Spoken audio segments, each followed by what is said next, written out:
सोचिए, आप एक दिन डिक्शनरी खोलें और उसमें से ओम और श्री शब्द आपको गायब मिले तो आपका दिमाग घूम जाएगा, आप अपना माथा पकड़कर बैठ जाएंगे। आप सोच रहे होंगे कि क्या ऐसा पॉसिबल है? हाँ है, एक ऐसा देश है जो ऐसा करने वाला है। दरअसल नेपाल की कुल आबादी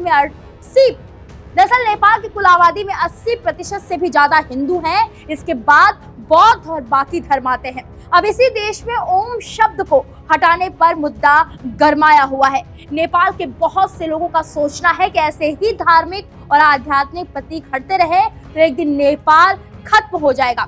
लेकिन सवाल ये है कि आखिर ओम शब्द से नेपाल सरकार को क्या परेशानी है, किस वजह से वो इसे अपने यहाँ से हटाना चाहती है। बताया जा रहा है कि साल 2012 में पहली बार इस बात पर चर्चा हुई कि डिक्शनरी से ओम शब्द को हटा दिया जाए। तब वहां के एजुकेशन मिनिस्टर दीनानाथ शर्मा थे। ये कम्युनिस्ट पार्टी की सरकार थी जिस पर चीन का भारी असर था। इसी बीच ओम को हटाने का प्रस्ताव आया, जिस पर एक कमेटी भी बनी। कमेटी की रिपोर्ट के आधार पर हलंत वाले सारे शब्दों को हटाने की बात की गई। ओम तो शामिल था ही, साथ ही हिंदू धर्म से जुड़े कई और शब्द भी थे, जैसे इंद्र, ब्राह्मण, बुद्ध, युद्ध, इंद्र द्वंद्व और श्री।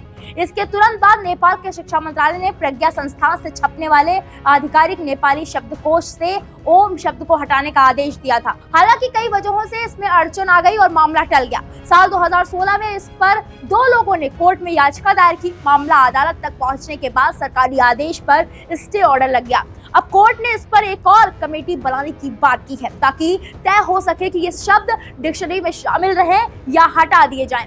इसके बाद से ही बवाल मचा हुआ है। कई दलों का कहना है कि नेपाल सरकार पश्चिमी ताकतों के फेर में आकर उनके कल्चर को खत्म करना चाहती है।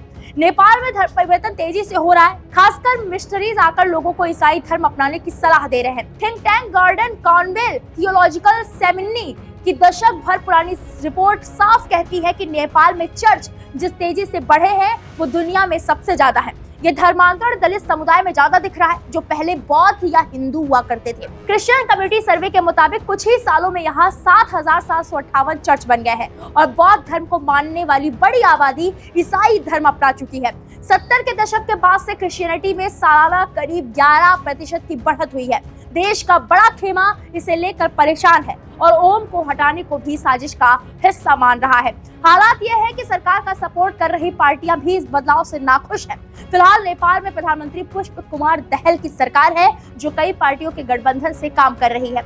अब गठबंधन में भी कई दल सरकार के खिलाफ आ चुके हैं, जो उस पर वेस्ट से साथ साजिश में शामिल होने का आरोप लगा रहे हैं। अब सवाल यह उठ रहा है कि क्या ओम को हटाना चाहती है सरकार? फिलहाल इस बात का कोई सीधा कारण नहीं दिख रहा। सरकार का कहना है कि आधे शब्द या हलंत वाले शब्दों से काफी कंफ्यूजन होता है, इसलिए इन्हें हटा दिया जाना चाहिए। भाषा के मामले में नेपाल में कई चीजें बदल रही हैं, जैसे देवनागरी लिपि की जगह यूनिकोड यानी संख्याओं से बनने वाली स्क्रिप्ट के इस्तेमाल की बात हो रही है। साथ ही मैथ्स और साइंस की पढ़ाई इंग्लिश में शुरू होने जा रही है, जबकि अब तक ये सब्जेक्ट नेपाली भाषा में भी पढ़ाए जाते रहे। इस सरकारी फैसले का विरोध कर रहे लोगों में हिंदू ही नहीं, बौद्ध भी शामिल है। इस धर्म में भी ओम का जप किया जाता है। मान्यता है कि इससे नकारात्मकता खत्म होकर मन और शरीर शुद्ध हो जाता है, यानी कि नेपाल अपने अस्तित्व को खत्म करने की कगार पर खड़ा है। फिलहाल इस पूरे मामले पर आपकी जो भी राय है कमेंट बॉक्स में जाकर जरूर बताएं। वीके न्यूज, राष्ट्र के नाम।